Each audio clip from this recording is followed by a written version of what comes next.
The thoughts, opinions, and general overall shade thrown on High at 9 News are those of the individual speakers and not those of High at 9 News, its audience, or its advertisers. The statements made do not constitute medical, legal, or financial advice, and for advice tailored to your specific situation, please consult with a licensed professional.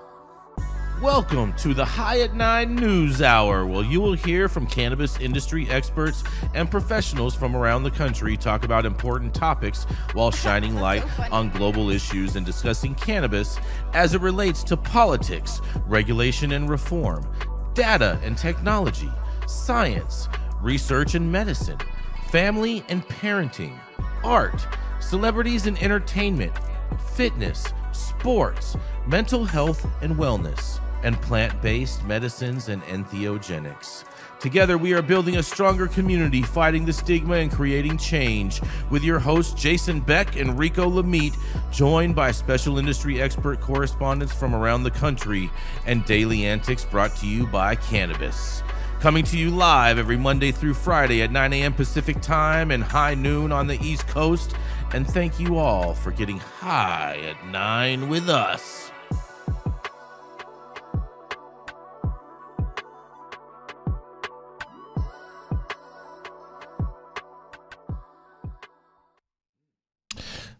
Yes, good morning, everybody. That's right. It is Thursday, March 6th. And today, oh man, you're going to love this, you guys. Jenny Beth should be here any minute, but today is National Dress Day.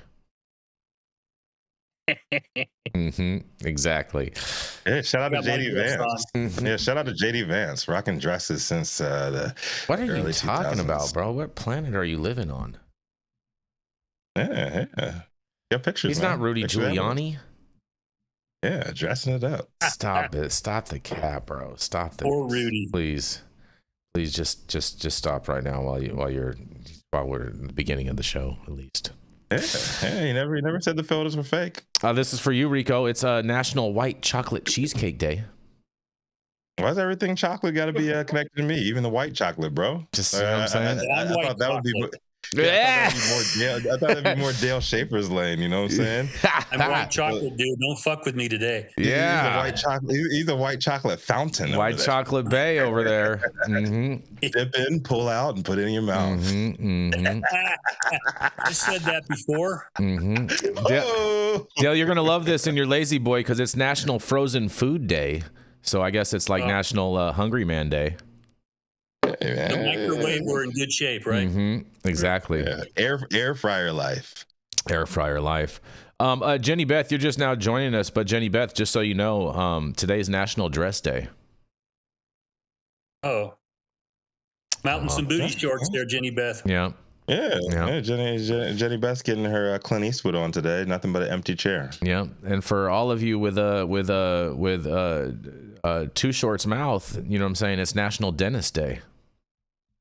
Too short's mouth. You blowing whistles, or were you talking about? I'm stay with the blowing the whistles, bro. You know what I'm saying? Yes. And thank you all for joining us. Okay.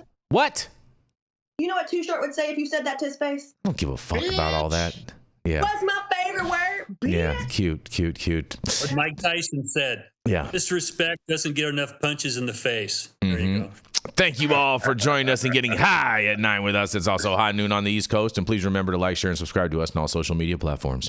You can look up above and down below to see exactly where we live on the internet. And we are live every Monday through Friday on YouTube, Rumble, Twitch, X, Instagram, Facebook, as well as Kick, and on our very own website at www.highat9news.com. So welcome to everyone joining us from any one of those platforms. And we are going to kick it off with the dope dad himself, Mr. Rico Lamitte, the man who looks like he's on the attack and dressed in a white cap. It is the dope dad himself, Mr. Rico Lamitte. Yeah, Jason, you gotta watch out for those attacks from those people in white caps. That's what I've been telling my people for years. Stop it. Yep. Oh, I see what you did there. Especially got a point at the top. Oh, Anyways. Oh boy. Let's talk about divorce. Divorce is messy. I'm glad we got Dale on today. Divorces are messy. Celebrity divorces are even messier because now you have all your dirty laundry, however true or not, ending up in the public domain. Add a little high-profile cannabis into the mix, and you get today's story with Xzibit waking up to his name on the wrong side of the news yesterday, with the cannabis executive and entertainer's ex-wife, I should say, claiming that he secretly sold a $170 million weed company mid-divorce and threatened to kill the witnesses. Yikes. The Rap's Josh Dickey reported yesterday that according to legal documents, the estranged wife of Alvin Joyner, aka Xzibit, secretly sold his $170 million plus stake in the cannabis company he co-founded, Brass Knuckles, while they were still married, and threatened to kill a witness who knew where he was hiding cars, homes, and other assets. X's ex, Krista Joyner, who filed for divorce in 2021, served a legal petition and motion for a temporary restraining order this Tuesday, alleging the entertainer violated court orders by secretly selling his stake in Brass Knuckles, the cannabis company created during the couple's marriage. The petition also seeks an urgent change in her legal representation, as she is seeking expertise in high-stakes corporate transactions and cannabis industry assets. Maybe it's an opportunity for you, Dale. I want to. I don't know. This one's messy. But the restraining order is for Julio Garcia, whose company detailed cars for both the Joyners before and after the divorce filing, and was filed by Krista's lawyers, Chris Armenta, Tamara Benefeld, and Earth Shah.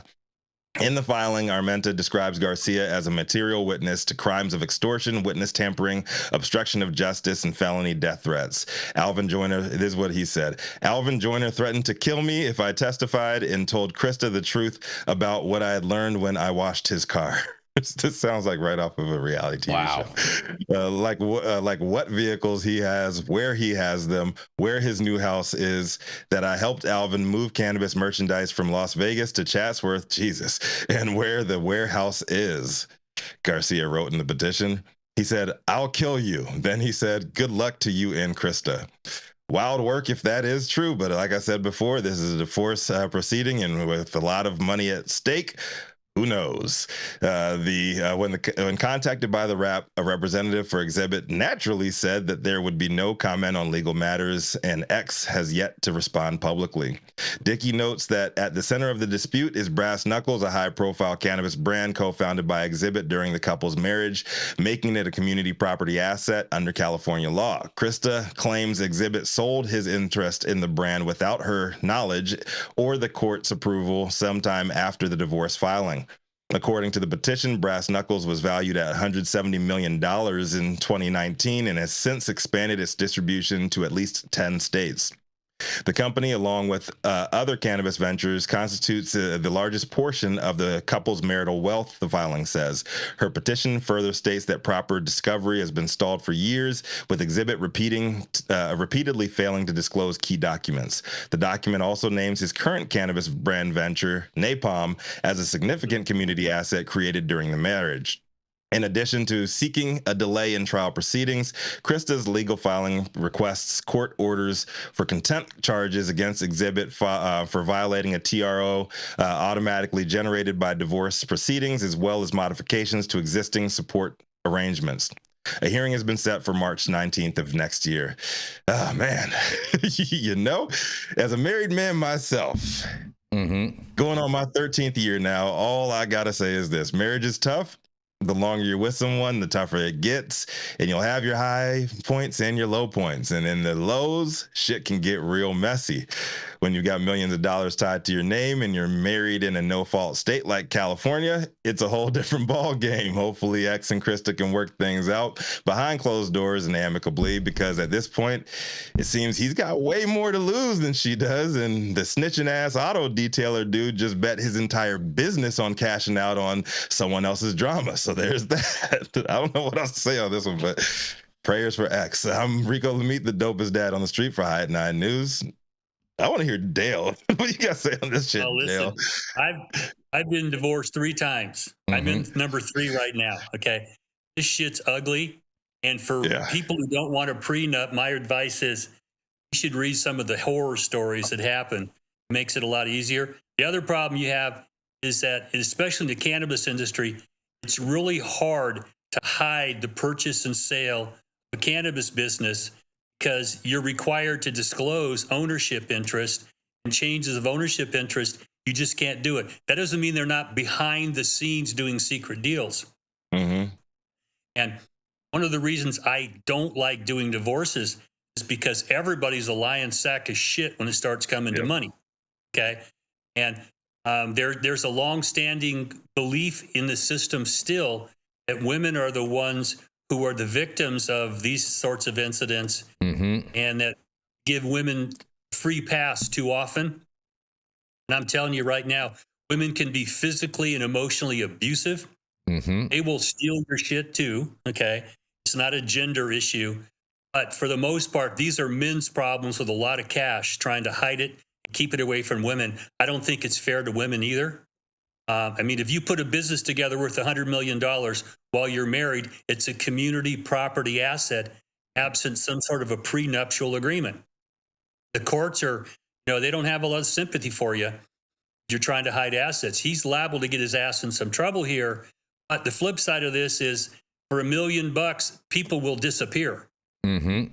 Well, I mean, then wouldn't that constitute as premeditated, since there's already a witness saying that he said he was going to smoke people? Oh, it's all. Yeah, we have no idea, bro. This is a car dealer, a car detailer, bro. Personally, I think X fucked up by continuing to use this dude post divorce while the wife was still a client too. It sounds like he's like, hey, throw some of this shit I'm about to hide in the back of your detail van and help me haul it out to Chatsworth, big dog. Do you mind? That's what it sounds like.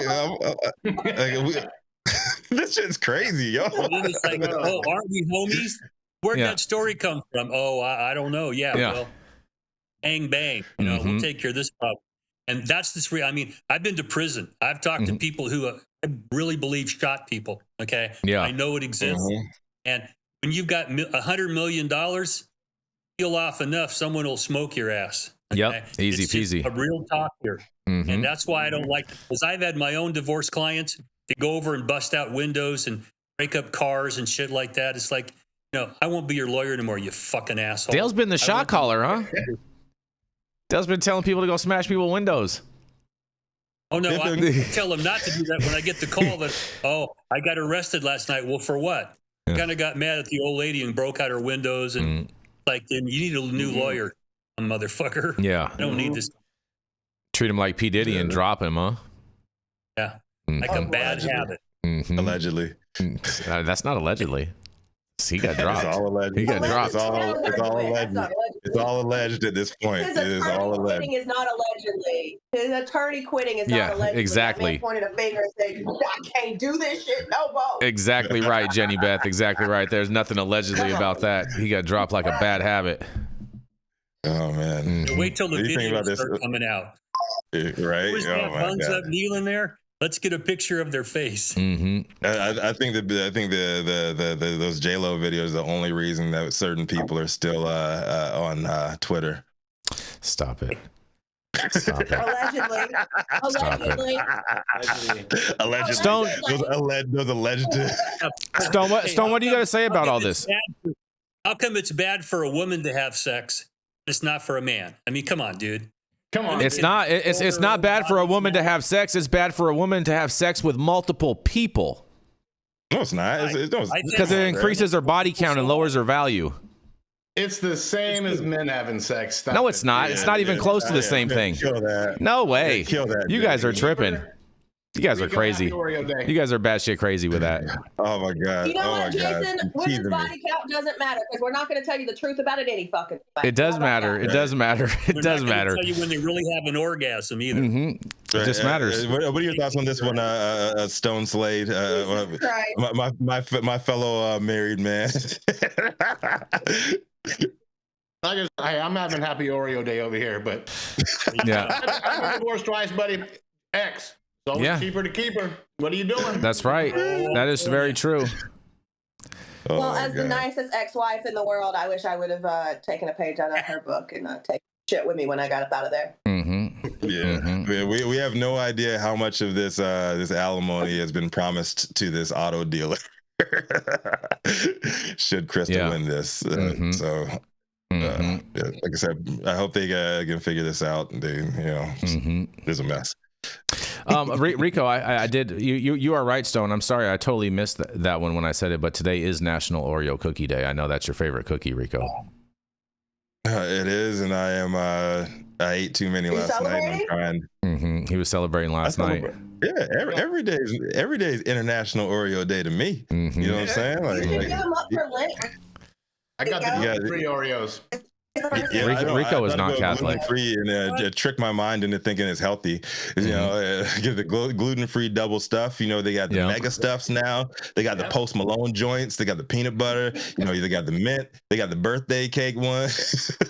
Man, all the exotic Oreos. They got the ones at Christmas with the white chocolate on them. Yes, they do. Oh man. So, anyways, He almost cried a little bit. Tears of joy. I feel like I'm Bubba. I feel like Bubba from Forrest Gump. Over here talking about shrimp, my Oreo flavors. Oh man, you know what? We're gonna roll into a commercial and we're gonna be right back, you guys.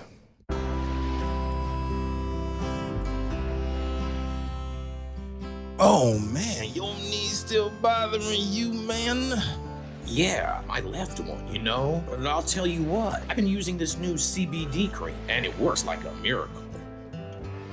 CBDs? I done heard about them CBDs. I was out there on them Twitters the other day, and I heard they get you high as a kite. Well, not this stuff.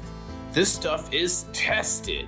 Every batch, all the way through, pharmaceutical grade, and in a GMP certified facility. So you're not going to have to worry about flying high. GMP certified? I might have to try some of this out. Where I'm even find this? You go directly to aimhighhemp.com and they will ship it to your door right away. Tested. It's not a name, it's a promise. I'm talking to Jenny. Anyways, and we're back, you guys. We are back.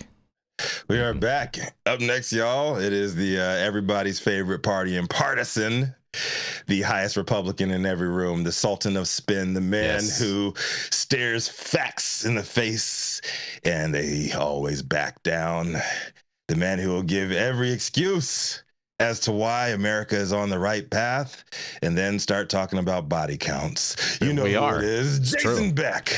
It's true. It's all true. Everything I say is truth, Rico, and you know it, whether you want to admit it or not. It's totally fine. And every American has the right to be wrong. Balanced himself. Every American has the right to be wrong. So you guys can be wrong all that you want. You know what I'm saying? Doesn't matter to me. True to somebody. Yeah. Yeah. Illusions already on Thursday morning. Stop it. Let me tell you something. What else is going on with all of these delusions, you guys? Because the Trump White House invites a proposal on federal marijuana legalization, an activist says, you guys. That's right. A longtime drug policy reform advocate says he spoke with a White House staffer at an event last week and was invited to submit a proposal outlining why President Donald Trump should back federal marijuana legalization. At Americans for Tax Reform, ATR, I go to that on Wednesdays, the weekly Wednesday meeting of conservative activists hosted by Grover Norquist last week, Citizens Against Prohibition, COP, drug policy specialist Howard Woodridge said a White House representative welcomed proposals from all attendees, and he was able to personally discuss his plan to advise the administration to adopt a pro-legalization position. In a quote, he says, I got a couple minutes with her, just one-on-one, and basically gave her the basics that my organization of law enforcement and citizens would like to see an end to the drug war and make it a medical issue in the macro. Woodridge told Marijuana Moment in a phone interview on Tuesday. In an additional quote, she was very open to any and all suggestions coming to that particular meeting because it obviously is a friendly environment for someone who's coming from the Trump White House, he said. She was certainly a good listener. Woodridge, who also co-founded Law Enforcement Against Prohibition, better known as LEAP, which has since been renamed Law Enforcement Action Partnership, declined to provide the name of the administrating staffer, giving certain expectations of decorum at the weekly meetings that's been going on for over 30 years. Marijuana Moment reached out to the White House for a comment, but a representative was not immediately available. And as far as the cannabis proposal is concerned, Woodridge said he would be submitting it by the end of the week with consultation from well-known conservative cannabis lobbyist Don Murphy, who's been on the show on High at 9 News. Shout out to Don Murphy.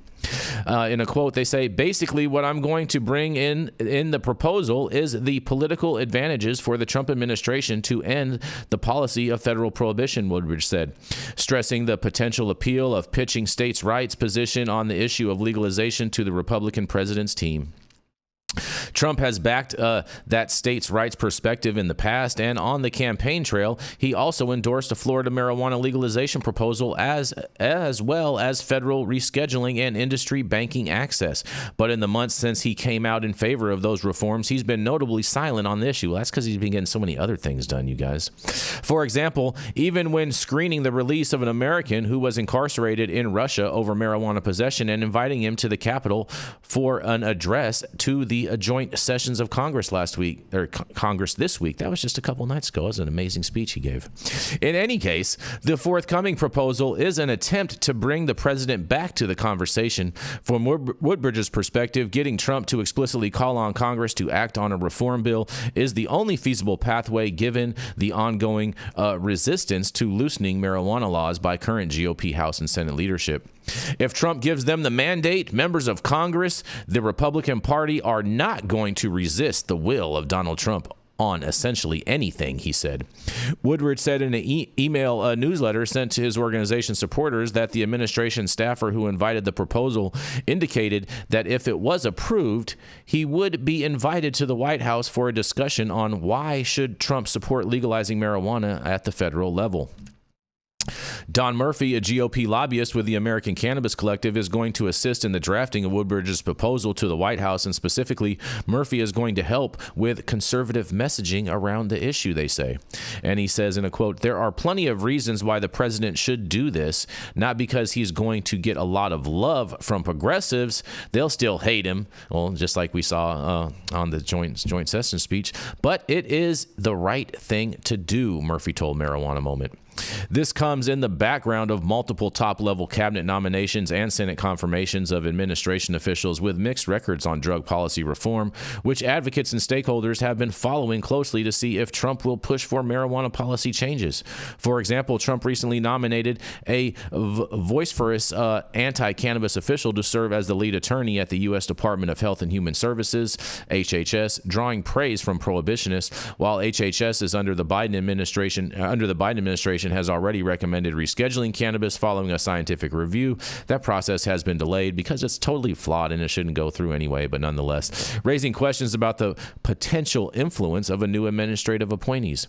And HHS's general counsel is responsible for providing legal advice, interpreting regular policies, and overseeing litigation involving the agency, among other roles. And so if Stewart is confirmed by the Senate, he could be key in any future agency interpretations of the Controlled Substances Act requirements when it comes to marijuana scheduling status. By contrast to the HHS General Counsel nominee, Mike Stewart, the recently Senate-confirmed Secretary of HHS, Robert F. Kennedy, was previously vocal about his support of marijuana legalization. And despite that stated support, however, following his confirmation, Kennedy said last month that he is, in quotes, worried about the normalization of high-potency marijuana and that he feels use can have really catastrophic impacts on people, but that state-level legalization can facilitate research into its harms and benefits. The comments came on the same day as the Senate Pete Ricketts, Republican from Nebraska, said he received a commitment from Kennedy to follow the science on the harms of marijuana, and Ricketts had already disclosed earlier this month that he spoke to Kennedy about the importance of preventing the expansion of marijuana.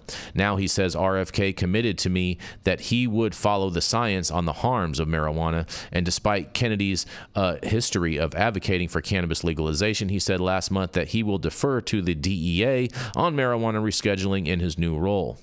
And that could complicate rescheduling, however, because last month Trump officially nominated to pick his lead DEA, selecting a decades-long agency veteran and top Virginia official who's voiced concerns about the dangers of marijuana and linked to its higher suicide risk among youth. And separately, anti-marijuana rep Andy Harris, Republican from Maryland, told Marijuana Moment recently that it's definitely time to have a talk with Kennedy to convince him that marijuana is harmful and that the way to make America healthy is by limiting its use. Prior to Kennedy's written responses to members of the Senate Finance Committee that gave him the initial approval, Senator Elizabeth Warren, Democrat from Massachusetts, pressed him to reiterate his position on marijuana legalization amid ongoing effort to federally reschedule cannabis. And a political action committee founded by former Vice President Mike Pence had attempted to undermine the confirmation of Kennedy as HHS Secretary, in part by drawing attention to his support for marijuana and psychedelics reform, as well as his personal history with substance abuse. You guys. Well, sounds like there may be a little bit of progress going on in the Trump administration, you guys, during this next 4 years, but we'll stay and see. But I'll tell you what, right now, if conservatives want to get behind something, the one thing they need to get behind is behind Nancy Mace's bill, the States Reform Act, and they need to get behind that and get behind that with the swiftness. And this is Jason Beck for the High at 9 News, and I can't wait to hear what you guys have to say about this. We find ourselves in very familiar territory, man. This happened in Trump's previous administration, where he found himself in a lot of hot water and everything else crashing down around him, and he had the opportunity to make a bold move. This did not happen during his previous administration. Hold on, let me finish. He had the opportunity to make a bold move then. Nothing really bold was done. The hemp bill did get passed like during his tenure. And then Joe Biden found himself in the same situation. Could have done the right thing, didn't really do anything purposeful. We'll see what happens though, man. I'm going to stay optimistic on this one. I'm not going to hold my breath on it, but I think this would be an easy, positive win if something gets pushed out of it. So we'll see. Dale, I see you shaking your head, Dale. Well, the oxygen's been sucked out of the room with Doge and the immigration stuff. And, it's like, I don't see that there's enough oxygen left. You don't think there's enough political capital? There's no political capital. There's no transactional worth to changing marijuana laws, especially when you got around you people talking in your ear that this is bad stuff, that high potency is going to causes all these problems. I don't see it coming. Okay. I see it coming. It's just coming around the corner when it comes. Yeah, it is, Jason. Pause. You gotta hit a pause on that one, Jason. Easy there.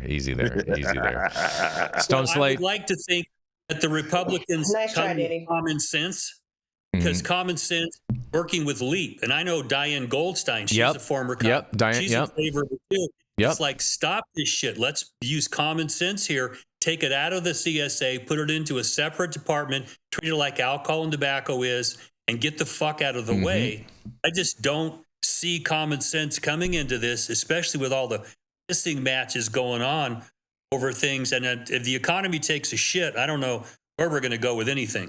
And it's interesting too that this all happened over at ATR because Grover has been pro legalizing cannabis also as long as I've ever known him, and I've gone to ATR a number of times and spoke on cannabis policy and whatnot, and so I find it very interesting that this came out there. Grover. Yeah, but do they have the political capital we're still talking to about get this through? What's that, Dale? See, that's the question. They have the political capital to get it through. And I'm just not seeing it. Interesting. I mean, the Democrats during Biden just basically shit the bed. Well, I mean, playing around with this and, if you're, got a possession crime, we're going to do, fuck you. That's not the problem. The problem is people that cooked in prison for years for weed. They're just out there, floundering. And if they took every cop in this nation to go after cannabis prohibition, they still couldn't do it. And everything else would go to hell in a handbasket. So where's the incentive? Somebody's got to come together with some some reward for doing this. And I don't know what that's going to be. Well, I think the reward, in all fairness, would be owning the liberals, because the liberals think that it's their issue, and if Trump came through and did this, you know what I mean, the liberals would have to be reminded of that every time any time that they think about their freedom and liberty. He doesn't care about freedom and liberty, dude. Like, he cares about money. He cares. Let's keep it a buck here. Well, it'll get rid of 280E if he does it, and then that will do it right there. You know what I'm saying? And there'll be plenty of money coming into the cannabis space at that point. I can't believe we're still talking about Grover Norquist in 2025. Grover's my guy, bro. Stop being so hard on the guy. Fuck Grover Norquist, dude. He's such a hater, bro. You're such a hater. He's such a hater. Dude, man. Such a hater. Why are we still talking about him? Like, listen, because he's still relevant. I'm trying to be as positive as possible. I think it could be, like I said, is an opportunity for a win in a sea full of L's that the Trump administration is taking right now. You know, the hype and everything in the Republican rooms is fine. I'll acknowledge that. You know, but the country as a whole, like, not doing good, man. Stock market is absolutely in the gutter. They're calling for. They said this is we are. Pretty much in a negative GDP right now. Negative 3% GDP is the outlook right now. Things are not looking good. I think this is incremental, but it could be a sentimental win. But like Dale said, man, like, I don't see much upside economically for Trump on this. So I don't know. Well, you don't know. What do you got to say, Stone? Do it. I want him to. Same thing everybody else has said. I'll believe it when I see it. You know, I think it would obviously look better if he had put some pro-cannabis people in some key positions, but he didn't. He did the opposite. He did. Robert Kennedy. No, he's not doing Robert Kennedy. That's a key position. That's a key position, Stone. Hold on. He was going to put Matt Gaetz as the attorney general, and then everybody was like, no. Then he folded like a cheap suit. Then he started pushing vaccines the next day. What you talking about? Stop it, bro. Man? Stop it. Matt Gaetz is the attorney general playing that A minor shit. Come on. Easy there. There's no proof of that. That was a political psyop put in by Mossad. Y'all be careful about Matty Gaetz. That was a political psyop put in by Mossad. Stone, get with the program. Stop it. Oh, we talking about Epstein again? No. What about those Epstein? No, we're not talking about Epstein. We're not going to Epstein today. No. Jenny Beth, what do you have to say on this before we go into Dale's story? Well, great. Good, I get to talk now. Like you've ever had a problem before. As usual. Huh? Like you've ever had a problem talking before. I digress. I get tired of interrupting you guys, interrupting each other. It gets boring. Trying to do something new today, you know? So, interesting. I think that the willingness to speak is cool, but that's not action. So, you know, we'll see. We'll see what action comes of these conversations and who has these conversations. And I swear to Jesus, Kevin, if you don't stay your ass on the porch for this one, I am going to get the belt. Well, Kevin Sabet should be sitting on the porch because they were getting funded by USAID and they're not getting no funding no more. So he's probably, you know what I'm saying? He's out there searching for a bag. On the wall of shame that Doge has updated to $0 billion found. Stop it! Stop this! Stop you! Yeah, you know, geez Louise. Anyways, we're rolling right on into Dale. Dale has been an attorney since the Reagan administration. He has been representing physicians, hospitals, insurance companies, cops, correction officers, and for the last 25 years, he specialized in cannabis law. He served a 5-year federal prison sentence for helping medical marijuana patients and managed to save his law license. He's blunt. He doesn't smoke them. He's honest, and he's unconcerned with your opinion as well as everyone else in the public's opinion. And will show you how to defy gravity by pissing up a rope. That's right, as your favorite Tio Loco. You can now find him at his own law office at the law office of none other than Dale Schafer. Good morning, everybody. Good morning.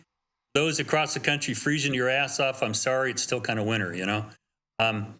My story today comes out of Marijuana Moment, and it's by Kyle Yeager. Headline is Veterans Groups Push for Marijuana and Psychedelics Reform at Joint Congressional Hearing. Now, the groups we're talking about here are the VFW and the Iraq and Afghanistan Veterans of America. And what they recognize is what we recognized back during the Vietnam War when I was in the Navy, is that we're under stress. Being fucked up sure helps. Okay? Because they smoked a lot of weed. There was this China White over there, and a lot of people came back. Smoking weed was not the problem. China White was the problem. Okay? And we did not quite know what to do when we put people under stress and drugs are everywhere. What we're going to do with them.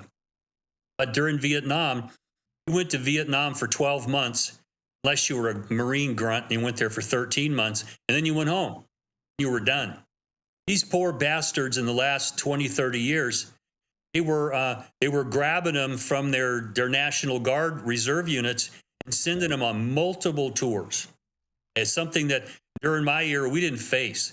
I mean, it was bad enough. You got PTSD being there for a year, being shot at and all that kind of stuff. But going to be deployed for months, coming back, going again, coming back, going again, it seriously fucked these people's heads up. And I have a lot of friends and clients that are disabled vets. I'm a disabled vet myself. So this is very near and dear to me. Okay? And from a logical standpoint, using psychedelics and cannabis, which I would argue are more natural therapies than Prozac and Vicodin and, all amitriptyline, all the other shit they'll throw at you, the polypharmacy they throw at you when you go to the VA. This needs to be fixed. Okay? But just because it needs to be fixed doesn't mean it's going to get fixed. And that's a takeoff from the previous story. I think the oxygen's being sucked out of the room right now for a multitude of things. This is Trump's playbook. He's machine gunning things all over the place. And Democrats don't quite know what to do. But in order to get this kind of reform done, it cannot just be done by one side. It's going to take both sides working together. So ergo, they're at a joint session. Okay? And there is some hope, I think, that when the dust settles, we can get both sides who are interested in cannabis reform and also giving access to veterans. We can get them in the same room, shut the door, bring in beer and pizza, and make them fix this shit. I just don't see it happening today. One of the other concerns I have is these groups are advocating for rescheduling. We love Schedule 3. I mean, what did you fall and bump your head?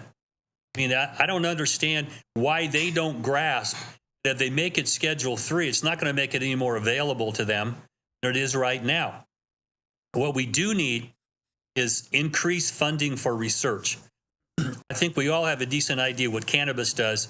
It helps you sleep at night. I mean, the people I know that are really seriously disabled with PTSD and chronic pain, cannabis helps them sleep at night, cuts through these intrusive dreams. With therapy, it works well, but not for everybody. So ketamine, psilocybin, MDMA. I mean, these are some of the pharmaceuticals out there, naturally based pharmaceuticals, in many cases, that are very helpful.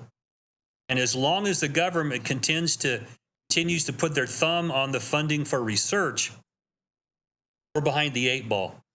Now, fortunately for psychedelics, going clear back to the early 1950s, the government funded a whole lot of studies.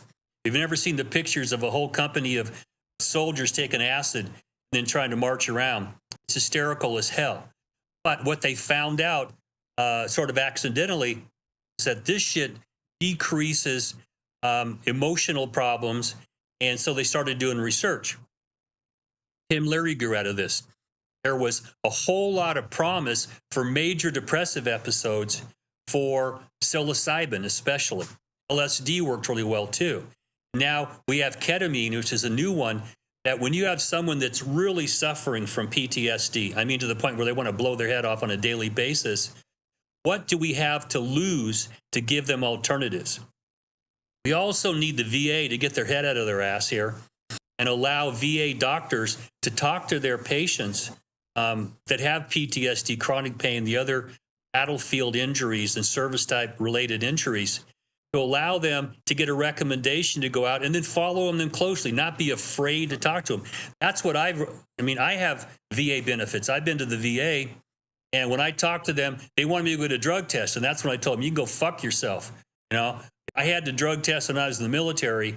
I had a drug test when I was on paper with the government. But unless you got a goddamn search warrant, I ain't pissing in a bottle for any government agency. Again, you can kiss my ass. And most of my veteran friends tell you the same thing. Downside is you can lose your gun rights. There's a whole lot of other problems you get from admitting you use cannabis. And the system just kind of la, we don't care. Well, while you're sitting there with rectal myopia, these veterans are going forward with their own research. It would just be nice if we could get the government to buy into it and be on our side to try to make us healthier rather than throwing a bag full of pills at us, which pump up the pharmaceutical industry, which makes me nauseous in the beginning. Why in the fuck are they advertising pharmaceuticals on TV? That's a whole nother issue. You don't have the full support of the government. Looking at who Trump has brought on, it's a schizophrenic mix of people who kind of want to support it and others who are adamantly against it. As Rico pointed out, Kennedy folded like a cheap shirt when they started asking him about physicians about marijuana. Oh, yeah, I'll follow the science about how bad. Fuck you. Everybody on this show right here smokes high concentrate cannabis. Okay? None of us, as far as I know, I mean, we may all be crazy, but we're not psychiatrically diagnosable. It's not a danger to society because you puff on vape, get what you need to sustain you with whatever's going on with you. I just think the hysteria and fear has to stop. I just don't know if we have will inside the government right now to actually get this accomplished. I do advocate for veterans. I think we need to stop all this nonsense and give them all access to what they believe is good for them and allow physicians to work with them. So I'm going to throw it back at you. What do you guys think? I'm not, like Rico says, I'm not holding my breath. I'd like to be optimistic, but I can't hold my breath that long. And the popcorn's running out too. Well, Dale, thank you for your service, and thank you for your service on this show. That's awesome. I couldn't agree with you more. For way too long, veterans are just used as a political pawn. You know, the help never comes, and it's just, I don't see it changing. It's a terrible thing. Mm-hmm. Well, I will say this, you know, one correction for you, Dale, is Rico does not smoke the high quality. He smokes Blue Dream, and Stone smokes Delta 8. So he smokes Bammer vapes. Yeah, right? yeah. Stone smokes Delta 8. So you know what I mean. Like there is that one correction first off in there. But you know what? I'm really the highest quality of Blue Dreams every morning with my Adderall. Well, I will say this. I am hopefully optimistic. I mean, yes, there are some people, but that in places that are prohibitionists. That I don't think anyone can deny that. But at the same time, those people are gonna listen to directives, and once President Trump delivers those directives, those people are gonna fall in line and be whatever. They're gonna put their personal stances on the side. And secondly, on that, I'm hopefully optimistic that we'll get some good things done with the VA during this tenor, because my buddy Doug Collins is the director of the VA right now, and Doug Collins and I have had a number of conversations on cannabis, and he understands cannabis and whatnot, and so I'm hopefully optimistic that we'll get some positivity out of this. I don't know about that, Jason. I think Trump has used up all his political capital early on, and they did fall in line. Close. And then, hold on, let me finish. They did fall in line, and they are all falling the fuck off right now, hearing with all the heat being thrown at them from their constituencies, man. Those are paid protesters, bro. Those are not constituents. Prices are way up, and there's only so much you can just lie straight to people's faces, and that's exactly what happened to Joe Biden and Kamala Harris when they were campaigning, saying, "Oh yeah, everything's fine," when everything was not fine, and everybody did not vote for their asses because of that. And this is exactly what Trump is doing right now. He needs to start admitting to the faults of what he has done, and this tariff shit is fucking everybody up. It's not right now. It's not. You're living in an alternate universe right now, bro. I do not see on an issue like this of them giving up their own morals and going the opposite way just because Trump tells them to do so at this point. Like, they've already lost way too much within this first 5-6 weeks, man. Not even close, bro. We're doing way too much winning, Rico. I don't know what parallel universe you're living in or watching from, but you know what I'm saying? Need to come back to reality. The one that looks at actual facts, and the one that looks at the Dow Jones right now, the one that looks at the the prices of eggs, if you've gone to a grocery store. You know what? I cracked like 4 or 5 eggs today. Just eggs, everything across the board is up, bro. Like, this is inflation on a million right now. Stop it. I have three cartons of eggs in my fridge. I'm balling out of control over here. Exactly. Yeah, you selling Lucy's? You selling Lucy's? I need some eggs right now. I got you. I got you. Come on down. A couple Lucy's? I got you. I got. There's a budget battle coming next week, guys. Yep. If you think there's a clear path to getting this done, you're smoking crack. Okay. There's going to need to be bipartisan work to get a budget really passed. And right now, this shit is in a tumbler right now. There's I don't know about all that. Predict. Oh shit! You know they could not get through a filibuster right now because it takes 60 votes, and they just don't have it. So they're going to have to try to work some magic here, trying to put a budget together that satisfies some of the schizophrenic mouthings coming out of Trump about what he wants. And I just don't see how that's possible. So if the government shuts down, all cards are off the table, man. Who knows what the government is not going to shut down, but there will be 0 Democrats that vote in favor of this spending bill. But fortunately enough, we have just enough votes in the Republican camp to be able to push this spending bill through. I'm not too worried about that personally at all, Dale. Yeah. Well, but it's going to be great to have all these Democrats vote against no taxes on Social Security, no taxes on tips, no taxes on all of these other things that affect so many Americans. It's going to show exactly where the Democrats stand. I can't wait. Jason, Medicaid is being gutted, though. Billionaires is going to sell.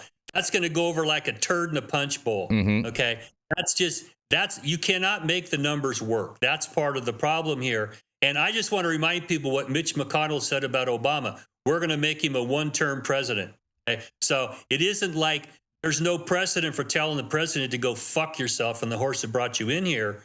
Okay, so the battle lines are going to be drawn. And I got a new batch of popcorn popping because I'm not optimistic we're going to get this done without a lot of compromise.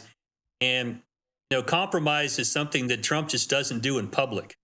Make pronouncements and then subtly pull back on some stuff like tariffs on cars to Mexico and Canada. I'm all for the tariffs. I'm all for the tariffs. He also hey, how's that for a flip flop? 1 day later, like, oh well, we're gonna push it out 1 more month. Well, I didn't know old dead leg Trump was good at backpedaling himself, man. But he saw that shit happen in the day when the stock market dropped, and you saw Dodge Rams for $120,000 on the lot. Oh boy, Jenny Beth, what do you got to say about all this, Jenny Beth? We'll say nothing. You don't got nothing to say, really? That's it. She's just sipping tea. It's National Dress Day. Yeah. I put the dress on. Kiss my ass. I'm participating. I'm glad, there you go. I'm glad you're participating in our, national days in this country, Jenny Beth. You're still a patriot. Wish I had some fucking Oreos. There you go.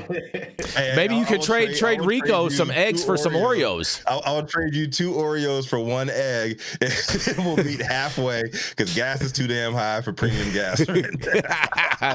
Meet you in Long Beach. We're gonna make a deal on this. For a couple Oreos, dog. Double stuff. I got mega stuff. How about one mega stuff?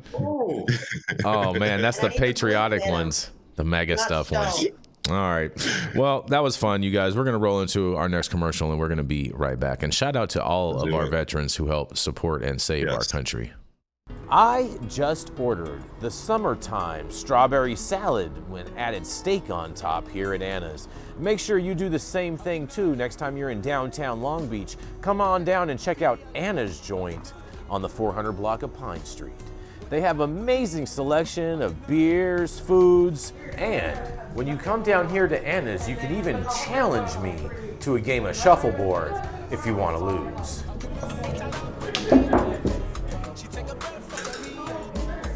Did you get that? So, next time you're in downtown Long Beach on Pine Avenue, make sure you stop by Anna's Joint on the 400 block. Not only do they have Anna's Joint, this restaurant and bar, but they also have the amazing deli next door. And then next door to that, they have a very exotic flower shop. You may want to stop by and say hi. Accelerate, let it rest. Love is overrated. Know what you're gonna do that. This is Biden's Oh, economy. yeah. Stop whatever you're doing. Make sure you smash that like button. I know we'll appreciate it. You'll appreciate it. And YouTube will appreciate it. Also, make sure you subscribe to the channel if you're not subscribed already. And all of the articles that we cover on today's show, you can read directly on our website at www.highat9news.com. I'm Cole Preston, and today I'm at Blue Island Beer Company for the premiere of my mini documentary on legalization policy in Illinois.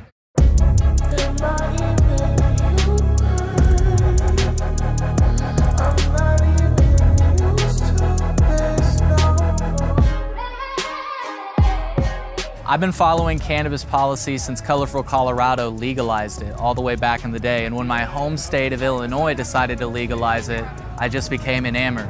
I wondered, what would it actually look like?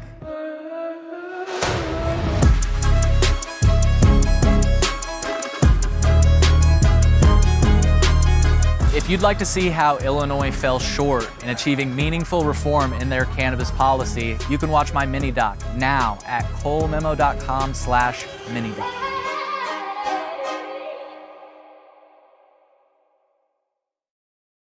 Oh, and we are back, you guys. We are back, you guys. Yeah.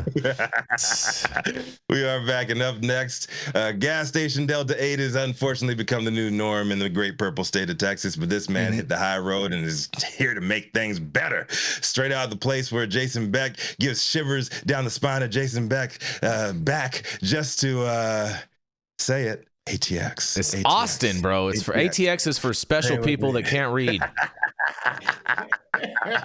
To break us off with the next story of the day is another fellow dope dad, Mr. Stone Slade.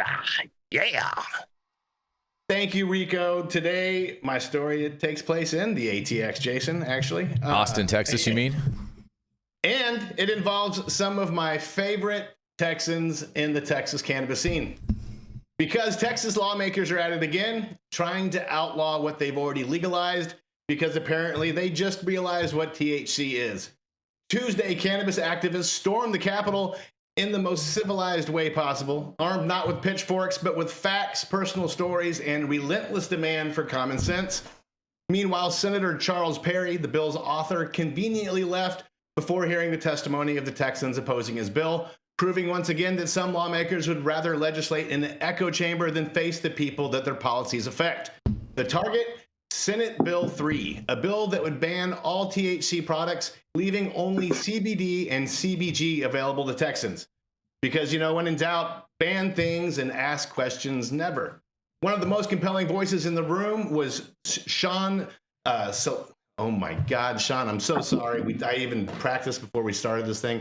Sean Savaje, bro. Come on. Yeah, you should know that. She used to be with us over here. Come on. I'm about to say it. And she's even in your hometown, bro. What's going on, Stone? Stop it. I'm gonna see her later. She's gonna ream you. Shout out to Sean Savaje, representing the ATX. Yeah, she's gonna ream you. Never fucks up a name either, so don't worry about it, Stone. Listen, never. At least you tried, Stone. One of the most compelling voices in the room was Sean Savaje, a veteran who spent over a decade working for the Department of Defense and former High at 9 news correspondent. She made it clear that SB 3 isn't just bad policy, it's actively counterproductive.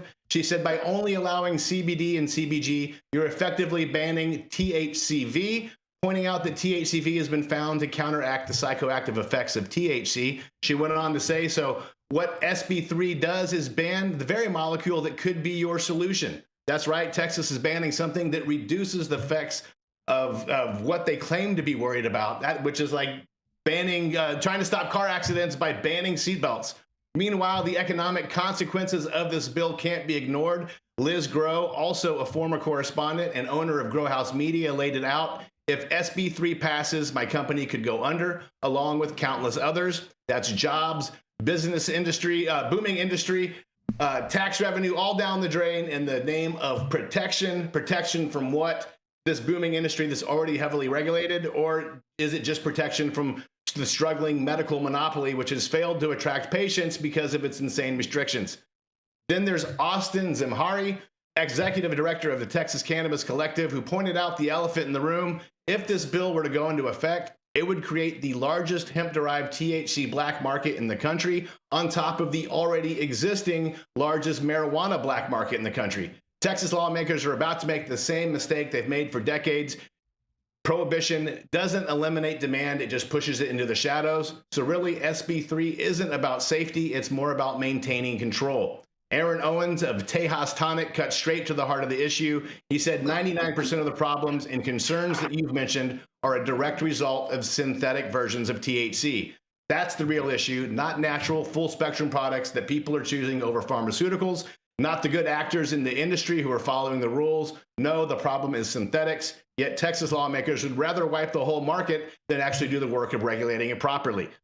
And it's not just business owners sounding the alarm. Health professionals like Haley Hunt, a nurse and owner of House of Jane, a hemp dispensary in Dripping Springs, sees firsthand what's at stake. She said, every day I work with real Texans with real needs, mothers looking for low-dose THC options to ease anxiety, veterans with PTSD, seniors dealing with a dozen medications who just want a safer alternative. These are the people that SB3 will hurt, not criminals, not drug cartels, just everyday Texans who rely on these products for relief. Colton Luther, a sixth-generation Texan from Hempstead, Texas, brought it all home. He said, millions of Texans, including veterans, farmers, and senior citizens, have chosen legal, regulated hemp products over participating in the state's medical program. Texans do not want to hand over private medical records, pay higher prices, or navigate bureaucratic hurdles just to access a naturally occurring plant compound. Texas wants access, not government roadblocks dressed up as protection. Which brings me to my stance. I stand behind a well-regulated hemp market just as I support a fully legalized adult use market. If Texas lawmakers really cared about protecting consumers, they'd focus on banning the synthetic cannabinoids, not naturally occurring THC that people have been using safely for centuries. Instead, they're throwing the good actors under the bus and pretending that prohibition will work this time. It won't. It never has. And if SB3 passes, Texas won't be safer. It'll just be further behind. The fight isn't over yet, and if Tuesday's turnout at the Capitol is any indication, Texans aren't backing down anytime soon. I'm Stone Slade with the High at 9 News. Oh, hell, Stone, they done messed with Texas again. Mm-hmm. Messing with Texas, I'll tell you. They're going to FAFO. This is crazy to me. I mean, like, I just don't understand, like, and I will say this, and I've said this for fucking forever, right? If you stand on the side of prohibition, you stand on the same side that Al Capone would have stood on, right? Because he was a what? Bootlegger. So you hate the trapper so much, so you stand on the side that keeps them rocking. Keeps us like, because I'm like, hey, you know what? Let's keep the price aside. You know what I mean? You can't get it here. I got you. I got a little friend up the street. What you need, friend?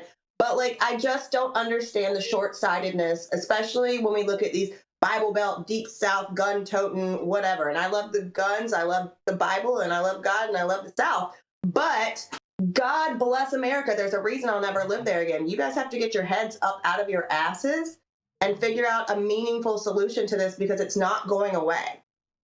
Well, you know, as I stated yesterday, you know what I mean?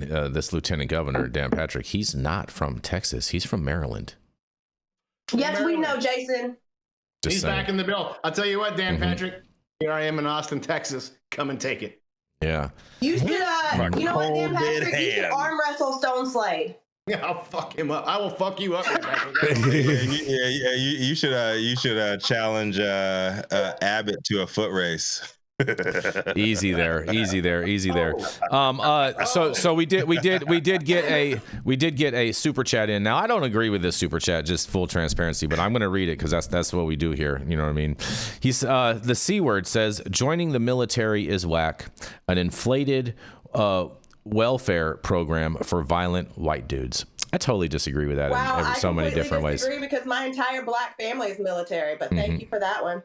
Yeah, we do appreciate that. We do appreciate the support, the C word, and you do have all kinds of fun stuff that you do say, but I can't get behind this one. Of takes. Yeah. It's a hot take right there. Yeah. It's a hot one. Yeah. It's aggressive. That's aggressive. I mean, like, and honestly, I think if we're going to talk about the welfare program, we don't do enough for the people, the men and women who are willing to risk their lives so we could sit here and talk shit on this show every morning. Like, exactly. You know, if we were in other parts of the world, this would not be happening. Stone would not be wagging his joint in Dan Patrick's fucking face because somebody'd be coming to chop his head off. So thank you to the men and women. Even some European countries that would be happening. Exactly, Jenny. Even some European countries that would be happening in, as we've witnessed recently. How much time we got left? What's that? How much time we got left? How much time we got left to do this kind of stuff? I don't know, man. Before Trump shuts us down. Trump ain't shutting us down, bro. Trump is with us.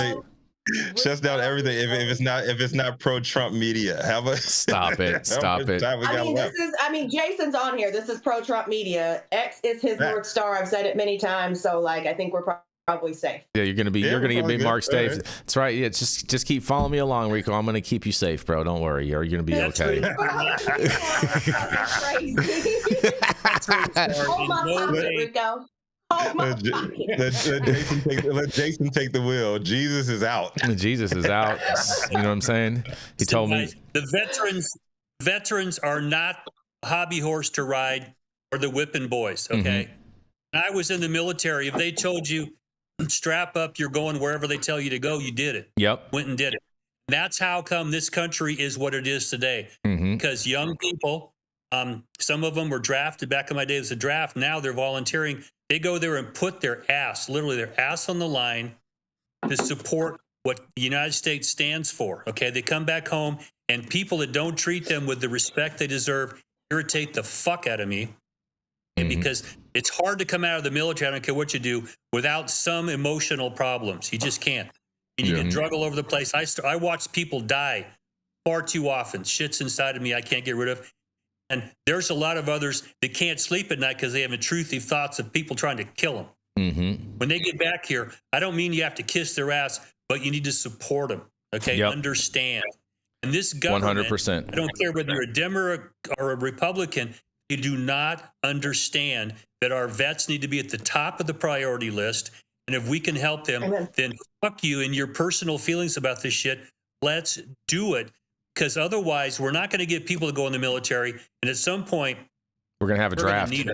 Yeah, and if you've seen some of the videos in Ukraine, they're just snatching people up to make them go and fight right now. So, you know what I mean? We do not want to have no situations like that. He's an idiot, but he's moving right along from that one. And hold on. The C word. Russian propaganda, bro. Like, hold on. Fog of war. Hold on. The C word. Fog of war, bro. The C word. The C word came through with another super chat who says, "No one is risking their life for my freedom. The government they are keeping in power is shitty." He says. Well, there's a point. I'm not. And what I will say to all of this is that I do know some folks that I grew up with were very violent and racist white folks that they did take that as opportunity, especially with 9/11 going down. And this is not to take away from the veterans that I know, love, and respect, but with the current administration and things that they've put in place and things that they've been saying, like I can see how it could be seen that way to some people. People need to wake up. I'm not saying I'm saying I don't personally feel that way, but I can see how other people could see that. I don't. I was born right off base in Columbus, Georgia, and I cannot tell you how sweet and loving of a fucking family that I come from. So like, yes. There are people who go and become cops because they want to shoot somebody. There are people who go into the military because they want to shoot somebody. But that is like the bad apple can't spoil the whole fucking bunch. And we can't disgrace other people who have served their country valiantly because some psychos got past the fucking. And in all fairness, we need people that want to take out people and whatnot, because there's a lot of bad hombres in the world. And on that, we're going to roll into our next commercial, and we're going to be right back.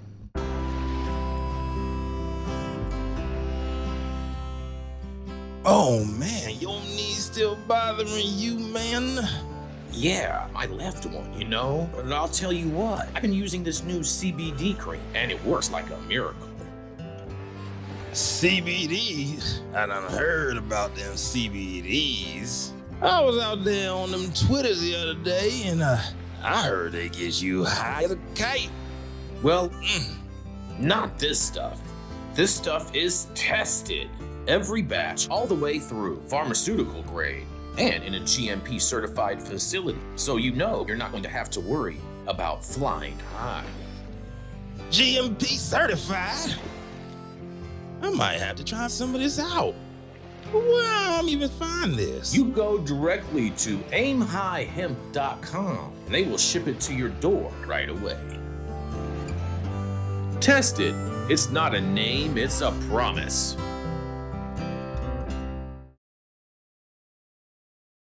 walking around the corner. And we are back, you guys. We are. Yes, we back. are. Yes. And up next is the founder of Kind Cannabis Consultant, Justice Served 501c3, and the woman that may or may not have an unhealthy infatuation with Matt Gaetz and his weird face. But I'm gonna keep my mouth shut from here on because I need some eggs later on. So Jenny BETH DILLS, what you got for us today? Oh shit! Yeah, Jenny. And what's the price of a single grade A extra large egg these days going I out? got some bad news about a friend, but let's talk about my home state for a second, and then I'm going to mute up and handle that.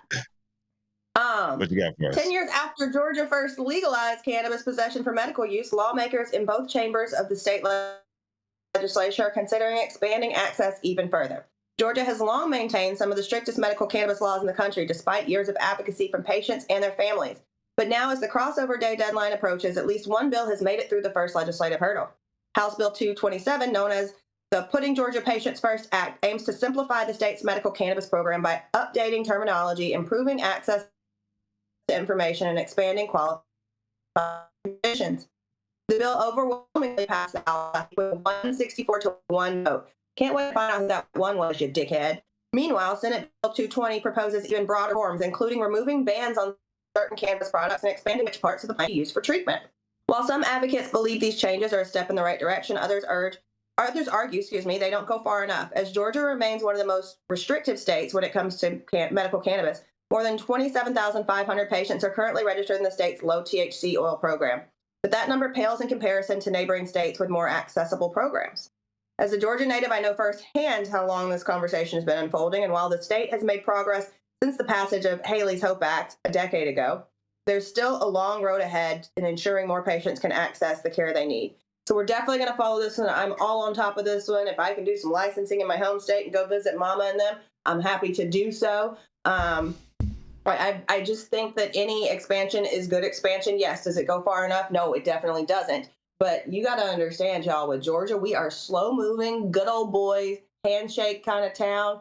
What needs to happen is we need to get a little more realistic, and we need to just appreciate the progress and keep pushing. The fight is still continuing in states like Georgia and all through the Bible Belt. And you guys, if they're listening and we're getting a 164 to 1 vote, now's the time. Strike while the iron's hot. So I'm going to throw it back to you guys, and I'm excited. Mm-hmm. Fair enough. This is good news. Baby steps are good steps. Mm-hmm. You know, any of those South states, baby steps are good steps. Mm-hmm. That's all you could hope for. Yeah, they're looking to improve access, and that's great that Georgia is doing that. I applaud them for that. I'm all about that. I think it should happen faster or whatnot, but nonetheless, it is happening. It's the process. I'm not a resident of Georgia, so I can't really, you know what I'm saying? Yeah. You're going in and out, Jason. Stop it. No, I'm saying you're going in and out. I couldn't hear. I heard like half of what you said. Oh, that's just you guys then. I don't know. There's probably some Discord issue. Well, it would be nice if they could take larger than baby steps. Mm-hmm. But moving in the right direction is never a bad thing. And to Jenny Best's point about the Bible Belt, a lot of the reasons for prohibition grow out of Christian movement to outlaw alcohol and drugs at the end of the 1800s and early 1900s. And Bible Belt still has a lot of that. I've got family down there, Southern Baptists from Mississippi, that, this is bad. It's going to ruin Western society. So any movements you can make is a good thing. It's just baby steps are getting real old. Mm-hmm. Baby steps are one thing in 96 when we passed Prop 215. Now we're decades later. We're still talking about baby steps when people are still being arrested, having their lives turned upside down, losing rights and benefits for smoking weed when it's the healthiest and safest naturally occurring plant medicine on the planet. It's just hard to fathom why we're still having these arguments about baby steps, but it's the reality we got, so you got to deal with it. Mm-hmm. Mm-hmm. Well, shout out Georgia. I think y'all need to get Marjorie Taylor Greene on the green train. You know what I'm saying? Like her name just makes for good cannabis. That's a good idea. Marketing. Maybe that's a good idea. I'm not mad at that idea. Right? And if she's even better if she's against it, because if she's against this, y'all need to chill out and be for it. Because we should start calling her MTB for Marjorie Taylor Brown and listen to the things that she says. Just crazy. Stop it. She's a patriot, bro. Stop hating. Let's get some Lauren Boebert CBD hand job lube. Oh my God. Oh boy, you guys. Shout out to Lauren Boebert. Well, she's Jason, great. Yes. Great. What's that? I'm dedicating this episode to Pamela Hasselhoff, who passed away yesterday. Get out of here. No way. I'm sorry. And I'm probably going to jump in just a minute. Okay. Yes. Pamela Hasselhoff was a friend of ours, and apparently Jenny Beth just got news that she has passed. So we do want to dedicate this show in the memory of Pamela Hasselhoff. Damn. Who is Pamela Hasselhoff? Really? She was an actress. She was a very, very good friend of mine. Very, very good friend of mine. So she was on Baywatch. She was on Knight Rider. She's just I'm gonna go. She was formerly married to the Hoff. In case you're wondering. That's why I wasn't going to assume that. Yes, she was formerly married to the Hoff. Yes, that would be correct. Sorry, you lost your friend there, Jenny Beth. Sorry to hear that. All right, well, I have some more sad news to end out this show today on this Thursday, you guys. I hope you guys are ready for this, because the Idaho House, they passed a resolution to amend the state constitution to restrict marijuana legalization, you guys. That's right. The Idaho House passed a resolution on Wednesday seeking voter approval to amend the state constitution and give the legislature executive authority to regulate marijuana. House Joint Resolution 4 aims to eliminate voters' ability to legalize marijuana through a ballot initiative. As a resolution, the legislation does not hold the force of law. Instead, it would place a question on Idahoans' ballot about whether to amend Idaho's constitution to allow only the legislature to have a say in legalizing psychoactive substances. A majority of voters would need to vote yes in order for the constitution to be amended. And currently, a Decriminalize Cannabis Now ballot initiative is in the signature gathering process according to voteidaho.gov. And if it qualifies, and if the Senate approves House Joint Resolution 4, then both questions would appear on the 2026 ballot. Sponsor Rep. Bruce Skaggs, Republican from Nampa, said, Skaggs said the resolution comes from a place of concern for the virtue and sobriety of Idahoans. It's time for Idahoans to proactively decide the state's fate relative to marijuana, psychoactive substances, and narcotics, Scrooge said. He says, I'm asking that we let our state go to the offense. The House passed the resolution largely along party lines, and with Democrats arguing that it is unnecessarily and not the proper role of government. The resolution is headed to the Senate side, where it must receive at least 2/3 majority vote to be placed onto the ballot. And man, oh man, there's some big trouble in Little Idaho, and I can't wait to hear what you spuds have to say about this.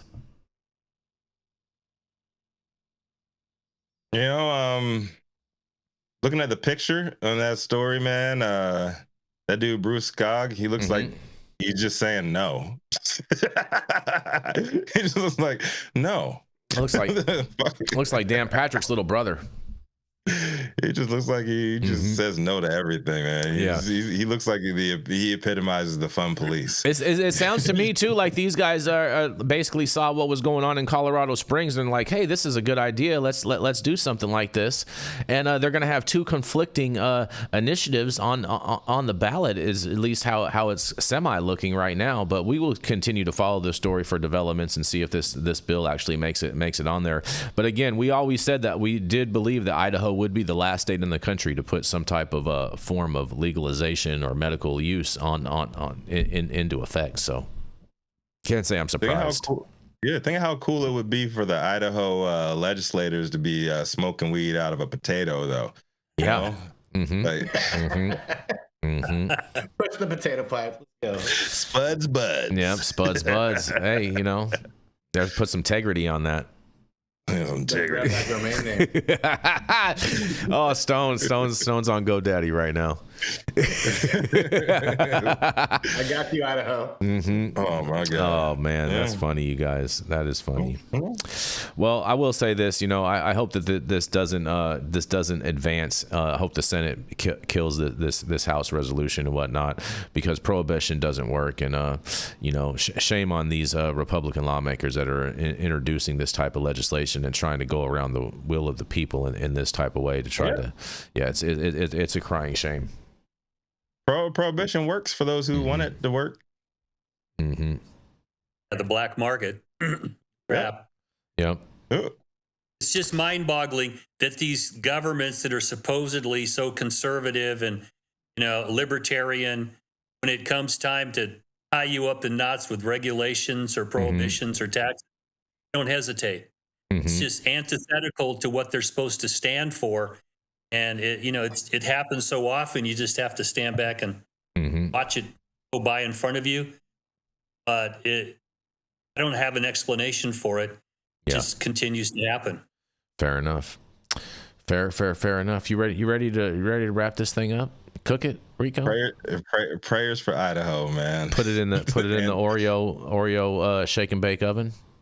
Oh, man, stop teasing me, bro. Like, I'm trying to get better. I'm trying to do better. I'm going to the gym today. You know what I'm saying? Like, you're trying to do better. You just keep on calling me back, man, doing these Oreos. Anyway, thank you all for joining us for another episode of High at 9 News. You can catch us live weekdays, 9 a.m. Pacific, high noon on the East Coast. Big shout out to the super fans getting their comments posted high on the big screen, announced by the team. The C word bringing the heat today with a hot take. And just let everybody know, man, that we might not always have the same opinion on things, but freedom of speech is real, and while we still have it, keep on using it.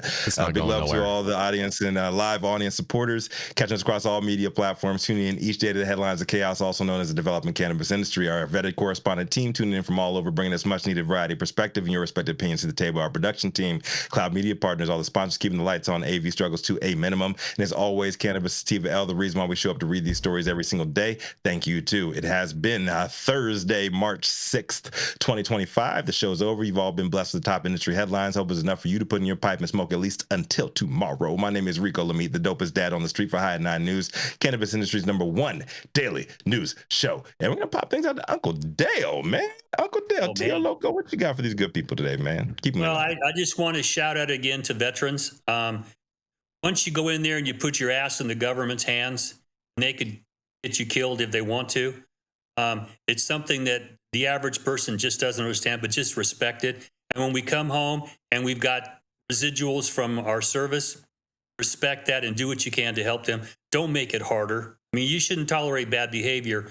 But those of us who have done this and came away with residual problems and are now looking for what the government promised, please help to make sure our veterans get it. Because we need them. We're going to need them going forward. And at some point, we're going to look back and go, oh, this was the event that started World War III. And we sure as hell had better be prepared to strap up and defend ourselves. Some things are coming that it's just hard to imagine. Jason knows what everything is coming. That's right. It's with coming. You know what else is coming? Hit that button, Anthony. Let's roll. Smash the like button on your way out. We love y'all. Yes. Hey guys, I got to jump.